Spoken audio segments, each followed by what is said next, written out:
Howdy, dear few viewers. I very recently placed another order with Mandarake of Japan. This particular order was placed with the Nagoya warehouse.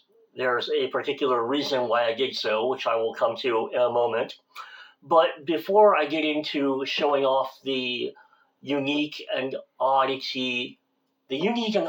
items that I purchased, I also today, in a sense, reacquired this Bandai UFO Godzilla plush toy. I think he's really adorable. A number of years ago, I bought this at a shop in Nakano Broadway. I bought this as a gift for one of my local friends. Well, today, as he was moving out of one abode to a different house, he realized that he's got too much stuff, and so he remembered that since I was hesitant to give this to him in the first place because I really adored it, he chose to give it back to me. So, in a sense, I'm glad to have this back in my own collection now because I think it's really adorable looking as far as giant, or in quotation marks, giant monsters go. But we can get to opening this box with an appropriate box cutter. This particular order, I do not remember how many items are in it. I guess we will count them as we go.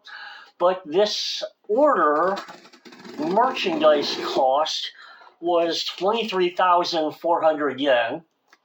The shipping cost on this box, this is 5.5 kilograms. Metric is not my strong suit, so I don't remember what 5.5 kilograms is.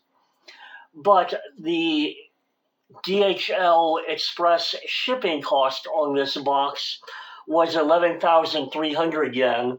So the total cost on this order was 34,700 yen, which at current currency exchange comes out to just right around, just a hair over 250 US dollars.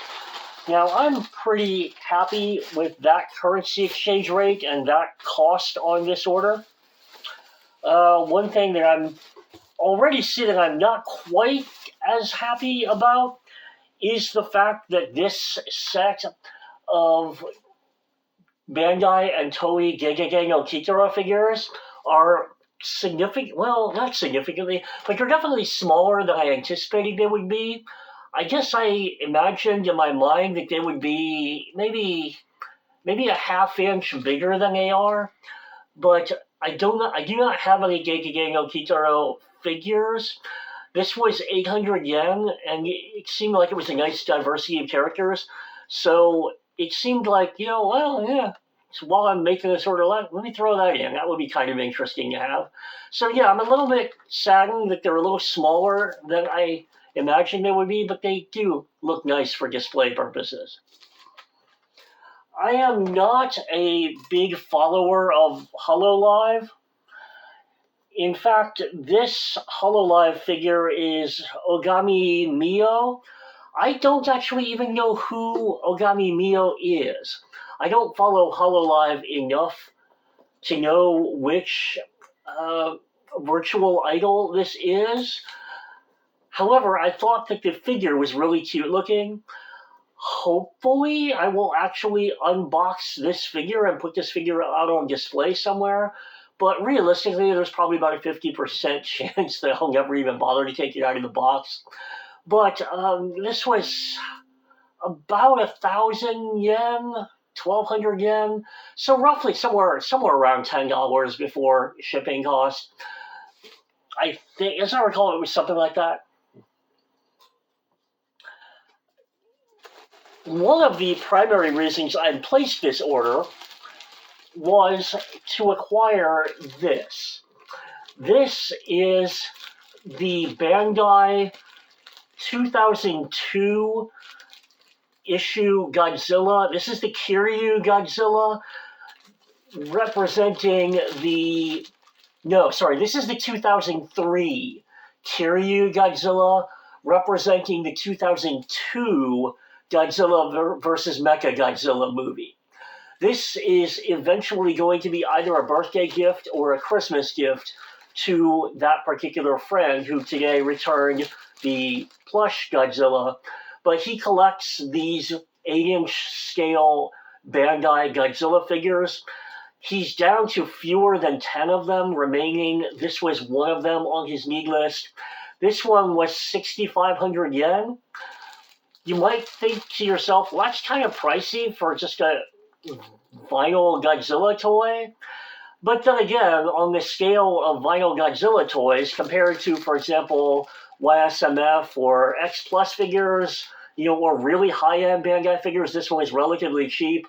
Considering now that it's 20 years old, paying about $60 for it as a birthday gift for someone I've known for 30 years, yeah, I consider that worthwhile. So this is one of the things that motivated me to place this order. And hopefully he is never going to watch this video, so that comes as a surprise to him. If I can open this up, because let's see. All right, there we go. The first thing in here are three dirty pair, what they're called as pub stickers. These are reflective foil dirty pair stickers. These were 500 yen a piece, which I think is a little bit expensive now they are vintage and they are still in unopened factory packaging, but still I think 500 yen a piece is a little expensive for literal just foil stickers. However, the Nagoya warehouse was the only Mandarake warehouse that had these available. Due to the individual shipping costs per warehouse for Mandarake, I don't know for certain that I will ever place another order with the Nagoya warehouse. So I decided this might be my only chance ever to acquire these, so I may as well just bite the bullet, pay the $5 a piece for them, and put these in my ever-expanding but never complete dirty pair collection. I did buy a handful of Shikijiki. You may know these as pencil boards. I picked up a couple Galforce ones. This one from Galforce 3 is one that I did not previously own. This one, 300 yen.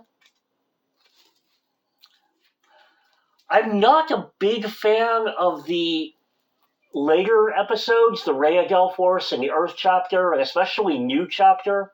However, I did not own this one, nor this one. I have a few from Galforce 1, but I don't believe I have any from the later OVAs, including...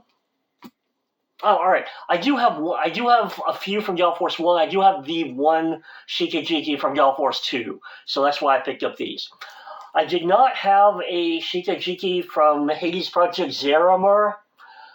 I imagine these are fairly obscure, fairly rare. It's only 200 yen, so it was very cheap, so I decided to pick this up just to have a representative. I don't think I have any Shikijiki from Hinotori 2772 or Phoenix 2772. You can probably guess that this is probably a relatively old Shikijiki, but it was relatively cheap at 300 yen. So because of its age, its relative novelty and uniqueness, I decided I would put that in my collection. I don't exactly know what Neko de Gomen is. Sorry, I'm a cat. However, hopefully you can tell just by looking at it that it's very cute looking. So for 300 yen, I decided I would buy this. Once again, this one is only available at the Nagoya warehouse, so I'm only going to have one opportunity to buy it. So I decided, well, I'll just throw that in when I have the opportunity. A second item that I that motivated me to place this order is this. This, if you'll allow me to refer to my brief notes here, this is the autumn 1985 Dokuhan SF Daitokishu magazine. What is particularly unique about this magazine is that this contains the first appearance, the first published chapter of Masamune Shiro's Tank Police Dominion manga series. Now, acquiring the first appearance of Ghost in the Shell is now near impossible. Acquiring the first appearance of Appleseed is difficult because Appleseed was published not serialized but straight to tankobon, so you would have to find a first printing copy. Finding copies of the tankobon are easy. Finding a first printing is a bit more difficult. But Dominion was serializing a magazine, so this contains the first appearance. To some degree, Japanese collectors are becoming more conscious of manga first appearances. However, possibly because this is a lesser known or recognized or remembered Masamune Shiro manga series, this was only 300 yen. So for under $3 before shipping, I'm very, very happy to put this first appearance of Dominion into my permanent collection. Another first appearance that I'm very, very happy to acquire is the 1990 Garo magazine. Sorry, this is... Yes. The 1990 issue of Garo magazine that contains the first appearance of Neko Jiruso. Some of you that have been around in the hobby for a long time or that are very familiar with more outre, more obtuse, more underground manga and anime series may be aware of it under the title Cat Soup. This was a manga series that might be best described as a very philosophical, very existential Hello Kitty. It was such a bizarre, twisted, psychological series that, in fact, the original creator, Nekojiru, regrettably committed suicide. Her husband, for a brief time afterwards, took over writing and drawing the manga series. But this particular issue of Garo magazine contains the first ever chapter of Cat Soup, or Neko Jiruso. I'm glad to have found it. Garo magazine is very famous, but finding old back issues is rather difficult. This was 700 yen, so for around $5 or $6 before shipping, I'm really happy to have this. I am personally not a huge fan of Yakusoku no Neverland, or better known in America as The Promised Neverland. However, the manga containing, as you can see, the first appearance, the first chapter of Yakusoku no Neverland was available for 1,200 yen. This is a relatively cheap price. Even though I'm not a big fan of this manga series, it was available from the Nagoya warehouse for about $10. I decided it was too good of an opportunity not to pass up. So I'm putting this in my permanent collection. Similarly, I have been somewhat of a fan of Kazushi Hagiwara's Bastard manga series since the 80s, but it's not, I would say, one of my very favorite manga titles. However, a copy of the magazine containing the first appearance of the Bastard manga was available. This one is in slightly abused shape. It's not in terrible shape, but it's definitely a little bit worn. This one was priced at 1,800 yen, so it's a little bit more expensive. The back has a little dog ears, and it's got a bit of spine roll, if you could say it has spine roll, even though it's a square bound. But still, Bastard is one of the manga series and one of the anime franchises that I relatively grew up with. I mean, I was watching anime for a long time before Bastard appeared in the 80s, but still, since I had an opportunity to pick this up, I decided that I would. Similarly, I have already one or two copies of the Shonen Jump issue that contains the first appearance of Yuki Tabata's Black Clover manga series.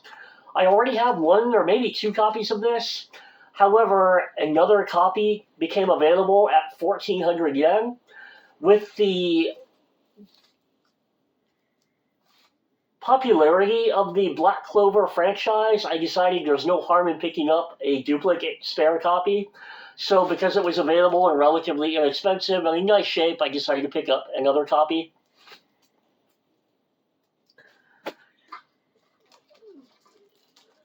This anime guidebook for the working television series was 500 yen.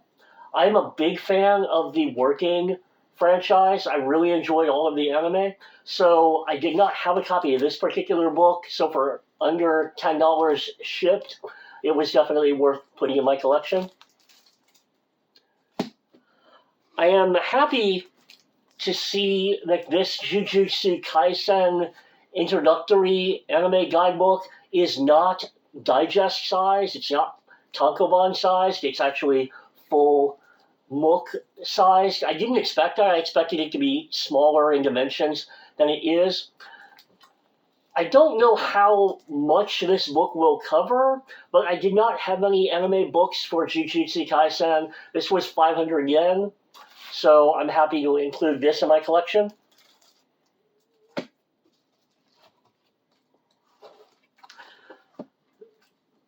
This is the theatrical movie program for the Lensman feature film.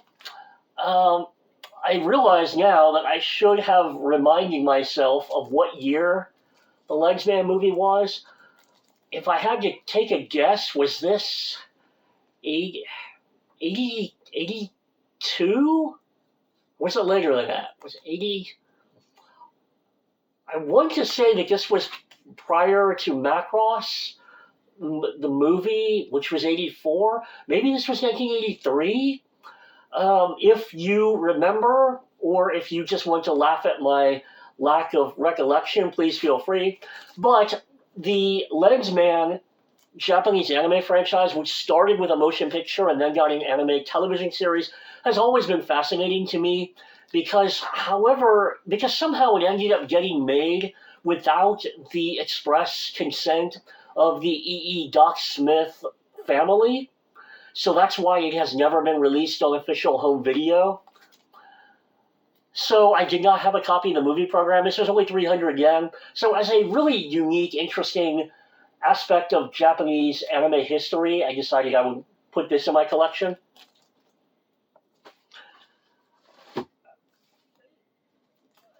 As far as I'm aware, anime books based on any of the Ultraman anime are relatively rare, relatively obscure. I happen to see that this Ultraman guidebook was available at only 600 yen. So I thought, well, that's interesting. So I definitely wanted to put this in my collection. And then the last item, and the primary reason that I placed this order, was to acquire the July 1978 first issue of AnimeNation magazine. Now, I am pleased to see that in person, the spine damage is not quite as severe as it looked in photographs. I believe, I may be mistaken, but I believe this is the second ever published anime magazine. I believe the first ever published anime magazine was the fall 1977 second issue of Out magazine. However, AnimeNation is possibly now the longest running print anime magazine. So in my quest to archive what I can of important anime history. I'm very, very happy to acquire a copy of the first issue of AnimeNation magazine. This was 4,000 yen, so um, roughly $35. I'm going to say something like that. I would have been grateful had this been in slightly better condition, but considering that these don't surface very frequently, I'm willing to just take what I can get. So that is the extent of this purchase. As always, if you have any comments, please feel free to send them my way. If you have any questions, I would be glad to discuss or answer anything regarding buying from Mandarake or any of these collectible items. So if you've watched to this point, I appreciate your patronage. So I will talk to you again next time. Thank you.